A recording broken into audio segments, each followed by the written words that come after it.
ജനിപ്പിച്ച തന്ത ആരാന്നറിയാത്തത് കൊണ്ട് ഇസ്രായേലിൽ കണ്ടവന്റെ ചന്തി കൈകി ജീവിക്കുന്ന ഒരു കൂട്ടം സംഘികളും ക്രിസംഘികളും ഉണ്ട്. ഇവർക്ക് നമ്മുടെ മോങ്ങിജി അവിടെ പോയിട്ട് മക്കളെ ഇതാണ് നിങ്ങളുടെ തന്ത എന്ന് കാണിച്ച സമയം മുതൽ ആ തന്തക്ക് വേണ്ടി പണിയെടുക്കുന്ന ഒരു കൂട്ടം മലയാളികളായിട്ടുള്ള സംഘികളും ക്രിസംഘികളും.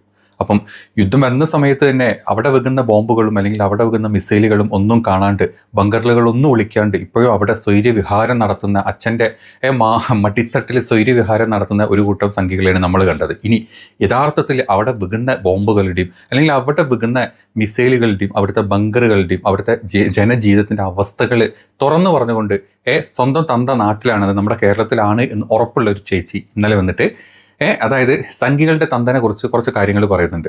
ഇസ്രായേലിൽ നിന്നും ഈ ചേച്ചി പറയുന്നത് ഒന്ന് കേട്ടു നോക്ക്. ഹായ്, ഞാൻ ഡോണയാണേ. ഇവിടുത്തെ കാര്യങ്ങളെ കുറിച്ച് കുറെ ആൾക്കാർ വീഡിയോ കേട്ടിട്ടുണ്ടല്ലോ. അപ്പൊ എന്നെ തിരക്കുകയും എന്നെ അന്വേഷിക്കുകയും ചെയ്ത ഒരുപാട് സ്നേഹിതരുണ്ട്. എല്ലാവർക്കും താങ്ക് യു. ഇവിടുത്തെ ഒരു സിറ്റുവേഷൻ എന്റെ അഭിപ്രായത്തിൽ ഞാൻ പറയുകയാണെങ്കിൽ സാധാരണഗതിയിൽ നിന്നും റോഡുകളൊക്കെ ഒരു 80% ശൂന്യമാണ് കേട്ടോ. ഇവിടെ ബസ് സർവീസ് വളരെ കുറവാണ്. മറ്റേത് മിനിറ്റിന് ബസ് പോയിക്കൊണ്ടിരുന്നിടത്ത് ബസ്സുകളൊക്കെ വളരെ കുറവാണ്. പിന്നെ മെസ്സഞ്ചറിലെല്ലാം മറുപടി അയച്ച് എന്നെ തിരക്കുകയും എന്നെ അന്വേഷിക്കുകയും ചെയ്ത എല്ലാവർക്കും താങ്ക് യു കേട്ടോ. ഒരുപാട് സ്നേഹത്തോടെ എല്ലാവരെയും ഞാൻ ഓർക്കുന്നു. എന്നെ അറിയാവുന്ന കുറച്ച് ആൾക്കാരൊക്കെ എന്നെ തിരക്കി കേട്ടോ. പക്ഷെ അതിനും കൂടുതൽ 100% എന്നെ അറിയാത്ത ഇങ്ങനെ സോഷ്യൽ മീഡിയയിലൂടെ വീഡിയോസ് കാണുകയൊക്കെ ചെയ്തവരാട്ടോ. ഞാൻ മെസ്സഞ്ചറിൽ ആർക്കും മറുപടി കൊടുക്കാറില്ല. പക്ഷെ ഇന്നലെ ആദ്യമായി ഞാൻ എല്ലാവർക്കും മെസ്സഞ്ചറിൽ മറുപടി കൊടുത്തു. കാര്യം നമ്മുടെ റിലേറ്റീവ്സ് ആയിട്ടുള്ള എനിക്ക് തോന്നുന്നു ഈ കയ്യിലെ വിരലിലുണ്ടാവുന്ന അത്ര ആൾക്കാർ പോലും നമ്മളെ വിളിച്ച് സുഖമാണോ എന്ന് പോലും തിരക്കിയിട്ടില്ല. നമുക്കെല്ലാം ഒരുപാട് ബന്ധുക്കളുണ്ട്, എല്ലാവരും ഉണ്ട്. പക്ഷെ നമുക്ക് ഫോൺ നമ്പറും കാര്യങ്ങളും വാട്സപ്പും ഒക്കെ ഫ്രീ ആണ്. പക്ഷെ എനിക്ക് പരാതിയില്ല, എല്ലാവർക്കും തിരക്കുകളല്ലേ. പിന്നെ ഇവിടുത്തെ ഒരു കാര്യം ഞാൻ പറയുകയാണെങ്കിൽ ഇതിന്റെ ഇടയ്ക്ക് ഞാൻ കൂളിംഗ് ഗ്ലാസ് വെച്ചിട്ട് വീഡിയോ എടുക്കാം. ഇത് എന്റെ പവർ ഗ്ലാസ് ആണ് കേട്ടോ. എനിക്ക് കണ്ണിന് നല്ല പ്രശ്നമുള്ളതുകൊണ്ട് എനിക്കിത് ഒഴിവാക്കാൻ പറ്റില്ല. എനിക്ക് നിങ്ങളോട് എല്ലാവരോടും പറയാനുള്ളത് ഞാൻ അനുഭവിച്ച ഇന്നലത്തെ ഒരു ദിവസത്തെ മാനസികാവസ്ഥ ഞാൻ പറയാം. രാവിലെ യുദ്ധം നമ്മളുണ്ടാവും, അലാറമൊക്കെ പ്രതീക്ഷിച്ചു. അപ്പൊ രാവിലെ തന്നെ കുളിച്ച് റെഡിയാവാന്ന് പറഞ്ഞു ടോയ്ലറ്റിൽ കയറി കുളിച്ച് പകുതിയാവുന്നതിന് മുമ്പ് തന്നെ നമുക്ക് അലാറം കേട്ടു. എങ്ങനെയെങ്കിലും ഓടി. എന്റെ വീട്ടിൽ സേഫ്റ്റി റൂം ഇല്ല കേട്ടോ. ഇന്നലെ വീഡിയോ ചെയ്ത് എല്ലാവരും പറയുന്നത് കേട്ടോ ഇവിടുത്തെ എല്ലാ ബിൽഡിങ്ങിന്റെ താഴെയും സേഫ്റ്റി റൂം ഉണ്ടെന്ന്. എന്റെ വീടിന്റെ ചുറ്റുപാട് ഓരോ ഏരിയ കണക്കാക്കിയാണ് കേട്ടോ സേഫ്റ്റി റൂം. വേറെ സേഫ്റ്റി റൂമുകളോ കാര്യങ്ങളോ ഒന്നും ഞങ്ങൾക്ക് പബ്ലിക് ബങ്കറുകളാണ് ഉള്ളത്. അപ്പൊ നമ്മൾ ഇത് കേൾക്കുന്ന ഉടനെ നമ്മൾ പബ്ലിക് ബങ്കറിലേക്കാണ് പോകേണ്ടത്. എന്റെ ഏറ്റവും വലിയ മാനസിക സംഘർഷം ഞാനിപ്പോൾ അനുഭവിച്ചുകൊണ്ടിരിക്കുന്നത്, ഞാൻ നോക്കുന്ന എന്റെ ആബയ്ക്ക് ക്യാൻസറാണ്. വീണ് മുട്ടൊക്കെ മാറ്റി വെച്ച ആളാ. അപ്പം ആബയ്ക്ക് നടക്കാനുള്ള ബുദ്ധിമുട്ട് കാരണം ആബ ഇപ്പം വരാറില്ല. ആബ വീട്ടിൽ തന്നെ കഴിയുകയാണേ. അപ്പൊ ഞാൻ ബംഗറിൽ ഇരിക്കുമ്പോൾ എന്റെ ഒരു മാനസികാവസ്ഥ എങ്ങനെയെങ്കിലും അവിടെ എത്തിപ്പെടണം. അതുകൂടാതെ ആബയെ കുറിച്ചുള്ള ടെൻഷൻ എനിക്ക് ദൈവമേ, ഞാൻ 24/7 കണ്ട് നമ്മളെ സ്വന്തം പപ്പയെ പോലെ നമ്മൾ ശുശ്രൂഷിച്ച് കഴിയുന്ന ഒരു വ്യക്തി ആ വീട്ടിലും ഞാൻ ബംഗറിലും. അപ്പൊ നമുക്ക് വീടെത്തുന്നത് വരെ തിരിച്ചെത്തുന്നത് വരെ ഒരു വലിയ മാനസികാവസ്ഥയിലൂടെയാണ് പ്രിയ സഹോദരങ്ങളെ ഞാൻ കടന്നു പോകുന്നത് കേട്ടോ. അത് ചിലർക്ക് ചിലപ്പം കളിയാക്കലായിരിക്കാം, പക്ഷെ എനിക്ക് ഭയങ്കര വേദനയാണ് കേട്ടോ. ആബ വീട്ടിലും ഞാൻ ബംഗറിലും. ചിലപ്പം ഇന്നലത്തെ സാഹചര്യത്തില് ഒരു അലാറം മാത്രമല്ല കേട്ടോ, അങ്ങനെ കണ്ടിന്യൂസ് ആയിട്ട് നമുക്ക് അലാറവും അതിനുള്ള മെസ്സേജുകൾ ഇങ്ങനെ കിട്ടിക്കൊണ്ടിരിക്കുക. അപ്പോഴും എനിക്ക് ഭയങ്കര വിഷമമായിരുന്നു കേട്ടോ. പിന്നെ ഇന്ന് വെളുപ്പിനെയൊക്കെ എനിക്ക് ഓടി കൈയും കാലും ഒക്കെ തുറന്നു പറയാലോ. എന്റെ കൈയും എന്റെ ശരീരവും ഒക്കെ നല്ല വേദനയായിരുന്നു. അതുകൊണ്ട് ഞാൻ ഇന്ന് രാവിലെ കേട്ട 3 അലാറത്തിന് ഞാൻ ബംഗറിലേക്ക് പോയില്ല. പക്ഷെ എനിക്ക് തോന്നുന്നു ഇങ്ങനെ കണ്ടിന്യൂസ് ആയിട്ട് തന്നെ വന്നുകൊണ്ടിരുന്നായിരുന്നു കേട്ടോ. അപ്പൊ നമുക്ക് മാനസികമായിട്ട് വിഷമമാണ്. പിന്നെ നിങ്ങൾ ഇത്രയും വിഷമം പിടിച്ചെന്തിനാ നിങ്ങൾ ഇസ്രായേലിൽ ജോലി ചെയ്യുന്നത്? എന്റെ പ്രിയ സഹോദരങ്ങളെ ഞാൻ തുറന്നു പറയട്ടെ, ഞാനൊരു 18 വർഷം ഞാൻ അധ്യാപികയായിരുന്നു കേട്ടോ, പല സ്കൂളുകളിലായിട്ടൊക്കെ തന്നെ. പക്ഷെ എനിക്ക് അവസാനം ഒരു സ്കൂളിൽ മാത്രം ഞാൻ 13.5 വർഷത്തോളം ജോലി ചെയ്തു. അവസാന വർഷം ഞാൻ മേടിച്ച സാലറി 7,000 രൂപയാണ്. ഈ 7,000 രൂപ കൊണ്ട് ചെയ്യുന്ന കാര്യങ്ങളൊന്നും എനിക്കൊന്നും എത്തിപ്പെടാൻ പറ്റാത്ത ഒരു അവസ്ഥയിലൂടെയായിരുന്നു സാമ്പത്തികമായിട്ട് ഞാൻ കടന്നുപോയിക്കൊണ്ടിരുന്നത്. അപ്പൊ എനിക്ക് നല്ലൊരു ജോലി വേണമായിരുന്നു. അപ്പൊ എന്റെ ചേച്ചി ഇവിടെ ഉണ്ട്, ചേച്ചി എന്നെ സഹായിച്ച് എന്നെ ഇവിടെ എത്തിച്ച്. അപ്പൊ നിങ്ങൾ പറയും എങ്കിൽ പിന്നെ എന്തിനാ ഇത്രയും ബുദ്ധിമുട്ടുന്നത്, നീ വന്നാൽ പോലും. പക്ഷെ എനിക്ക് ഒരു നെഗറ്റീവ് കമന്റും ഇതുവരെ വന്നിട്ടില്ല കേട്ടോ. എനിക്കൊരു 70% എനിക്ക് നാട്ടിലായാലും ഒക്കെ ഉള്ളത് എനിക്കെല്ലാം മുസ്ലിം കൂട്ടുകാരാണ്. അവരെല്ലാവരും എന്നെ വിളിക്കുകയും എന്നോട് എന്നാ ഇപ്പൊ ഞാൻ കാണുന്നത് എന്താണോ, ഈ മീഡിയയിലൂടെ ഇങ്ങനെ വർഗീയത, മുസ്ലിങ്ങൾ അങ്ങോട്ടും വടക്ക് പറയുന്നു, അവരിങ്ങോട്ട്. നമ്മളെ ഇപ്പൊ കണ്ടില്ല എല്ലാ രാജ്യങ്ങളിലും നമ്മളെ മനുഷ്യരാണ്. നിങ്ങൾ അങ്ങനെ പരിഗണിക്കുക, നമ്മളെല്ലാം മനുഷ്യരാണ്. നമ്മൾ 1ാം ക്ലാസ് മുതൽ നമ്മുടെ സ്കൂളിൽ നമ്മൾ എന്താണ് പഠിച്ചത്, നമ്മൾ എന്താണ് കൈനീട്ടി നമ്മൾ പ്ലഡ്ജിൽ പറഞ്ഞത്, നമ്മൾ പ്രതിജ്ഞയായിട്ട് എന്താണ് പറഞ്ഞത്, നമ്മളെല്ലാം സഹോദരങ്ങളാണ്.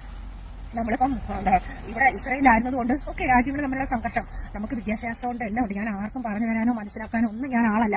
പക്ഷെ ഒന്നും ഓർക്കുക, നമ്മളിങ്ങനെ കിടന്ന് അങ്ങോട്ടും ഇങ്ങോട്ടും കല്ലെറിയുന്ന ആ ഒരു നിമിഷം നമ്മുടെ ദൈവമേ അല്ലെങ്കിൽ നമ്മൾ ഏത് മതത്തിലാണോ നമ്മളെ വിശ്വസിക്കുന്നത്, എന്തായാലും ഒരു ദൈവിക ശക്തി നമ്മളിലുണ്ട്. അപ്പൊ ആ ശക്തിയെ ഒന്ന് മനസ്സിൽ വിചാരിച്ച് എല്ലാവരുടെയും പ്രാർത്ഥന ആ ഒരു ശക്തി കേൾക്കാതിരിക്കത്തില്ല. അപ്പൊ നമ്മൾ ഒന്ന് പ്രാർത്ഥിക്കുക. ഇത് ലോകരാഷ്ട്രങ്ങൾ തമ്മിലുള്ള ആ പ്രശ്നം പരിഹരിക്കാനും എല്ലാവരും കണ്ടില്ലേ മാനസികമായിട്ട് അനുഭവിക്കുന്ന വിഷമങ്ങൾ, വീടുകളിൽ തന്നെയുള്ള അവസ്ഥ. നമുക്ക് എന്താ സത്യത്തിൽ നമ്മുടെ ഞാൻ റെഡിയായി തന്നെ ഇരിക്കുകയാണ് കേട്ടോ ബംഗാറിലേക്ക് പോകാൻ വേണ്ടിയിട്ട്. തൊട്ടടുത്താണ് വീട്. ഞാനിപ്പം ഇവിടെ നിന്നിപ്പോൾ സംസാരിക്കേണ്ട കാര്യം എന്ന് വെച്ചാൽ എനിക്ക് പാല് മേടിക്കാനായിട്ടുള്ള ഞാൻ പോകാം കേട്ടോ. ഇനി 2-3 ദിവസം ഇനി എന്താണ് കണ്ടിന്യൂസ് നടക്കുന്നതെന്ന് ഓൾറെഡി പാലൊക്കെ തീർന്നെന്നാണ് ഞാൻ അറിഞ്ഞത് സൂപ്പർ മാർക്കറ്റിൽ. അപ്പോൾ എൻ്റെ വീടിൻ്റെ അടുത്ത ഒരു കെയർടേക്കർ പറഞ്ഞായിരുന്നു ഓടിപ്പോയി മേടിക്കാൻ. അങ്ങനെയാണ് ഞാൻ ഇറങ്ങിയത് കേട്ടോ. ഒരുപക്ഷെ ഞാൻ നിങ്ങളെ വിളിച്ചുകൊണ്ടിരിക്കുമ്പോൾ ചിലപ്പോൾ ഈ പാലാറാം കേൾക്കാം. അതൊക്കെ സിറ്റുവേഷൻസാണ്, നമ്മളെല്ലാം ഫേസ് ചെയ്യണം. അതുപോലെ തന്നെ എൻ്റെ അഭിപ്രായത്തിൽ ഇവിടുത്തെ ഗവൺമെന്റും എല്ലാം നമുക്ക് നിർദ്ദേശങ്ങൾ നൽകിയിട്ടുണ്ട്. അനാവശ്യമായ യാത്രകൾ ഒഴിവാക്കുക, നമ്മൾ സുരക്ഷിത സ്ഥലത്തേക്ക് മാറുക. അലാറം നമുക്ക് മൊബൈലിൽ അലർട്ട് വരും, അന്നേരം തന്നെ പോവുക. പക്ഷെ എൻ്റെ ഫോണിൽ അലർട്ട് വരുമ്പോഴത്തേന് എനിക്ക് ആദ്യം എൻ്റെ ആബെ ബെഡിലേക്ക് ആക്കണം, ആബയ്ക്കുള്ള കാര്യങ്ങൾ ചെയ്ത് കൊടുക്കണം. ആബയുടെ ഫോണെല്ലാം പ്ലേസ് വെക്കുക, വെള്ളമൊക്കെ അത് മുമ്പ് നമ്മളെല്ലാം എടുത്തു വെക്കും. പിന്നെ നമ്മുടെ ബാഗിൽ പാസ്പോർട്ടൊക്കെ എടുത്ത് വെച്ചേക്കാണ് നമ്മൾ. എങ്കിലും നമുക്കൊരു ടെൻഷനാണ് ഇത് കേൾക്കുന്നതെന്ന് വെച്ചാൽ വലിയ സൗണ്ട് അല്ലേ. എനിക്ക് തോന്നുന്നു ഇന്നലെ ഈ സൗണ്ടൊക്കെ കേട്ട് എന്റെ തലയൊക്കെ അങ്ങ് പെരുത്തിരിക്കുക കേട്ടോ. തുറന്നു പറയണമല്ലോ, അല്ലാതെ വിടുന്നുണ്ട്. ഞാൻ 100% ഞാൻ സേഫാണ്, എനിക്കൊന്നും പറ്റില്ല എന്നൊരിക്കലും ഞാൻ പറയത്തില്ല. ഇന്നലെ മീഡിയയിലൊക്കെ കാണിക്കുന്നതൊക്കെ ഇവിടെയും ടെലിവിയിലൊക്കെ കുറച്ച് പ്രശ്നങ്ങളൊക്കെ ഉണ്ടായി. നമ്മൾ അത് സത്യമാണ്. കുറച്ച് ഇത് മൊത്തം അവരും ഇങ്ങോട്ട് അറ്റാക്ക് ചെയ്യുമ്പോൾ ഫുള്ള് താഴേക്കല്ലെന്ന് വീണായതുകൊണ്ട് വെച്ചാൽ അതിനെ അറിയാലോ നിങ്ങൾക്ക്. അതിന്റെ കാര്യങ്ങളൊന്നും ഞാൻ പറഞ്ഞു തരണ്ട. പക്ഷേ എന്തെങ്കിലും പാർട്ടൊക്കെ വീണാൽ നമുക്ക് പ്രശ്നമാണ്. പക്ഷേ അങ്ങനെ പോലും ഒരു ജീവൻ നഷ്ടപ്പെടരുതേ.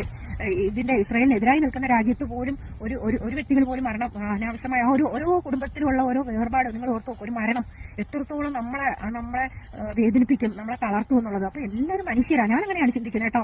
അല്ലാതെ എന്റെ ഫ്രണ്ട്സ് എല്ലാം അങ്ങനെ മുസ്ലിംസ് ആയതുകൊണ്ടോ അങ്ങനെയല്ല ഞാൻ പറയുന്നത്. എല്ലാവരും മനുഷ്യരാണ്. എല്ലാവരും സ്നേഹിക്കാനും സ്നേഹിക്കപ്പെടാനും സംരക്ഷിക്കപ്പെടാനും ആഗ്രഹിക്കുന്നവരാണ്. അലാറം വരുന്നു കേട്ടോ, വരുമെന്നല്ല മെസ്സേജ് വന്നു കേട്ടല്ലോ. അപ്പൊ കിട്ടാത്ത തന്തനെ കിട്ടി, ആ തന്തനെ പുകഴ്ത്തി പാടുന്ന നമ്മുടെ നാട്ടിലെ സംഘികളും ക്രിസംഘികളും അല്ല.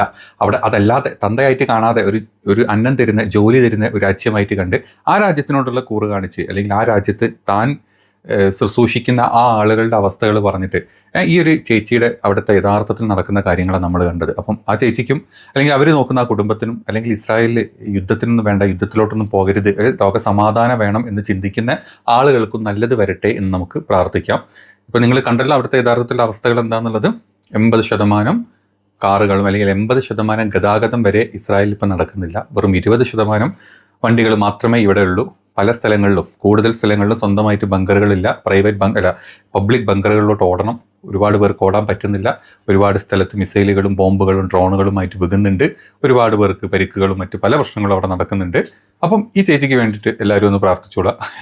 അല്ലാതെ അവിടുത്തെ സ്വന്തം തന്ത, ഞങ്ങളുടെ കാണാതായ തന്തനെ കിട്ടിയിട്ടില്ല, തന്തയില്ലാത്ത ചെറ്റകൾ പറയുന്നതല്ല ഇസ്രായേലിൽ നടക്കുന്നത് എന്ന് ഒന്ന് നമ്മുടെ നാട്ടിലെ സംഖ്യകളൊന്ന് മനസ്സിൽ വിചാരിച്ച് നല്ലതായിരിക്കും.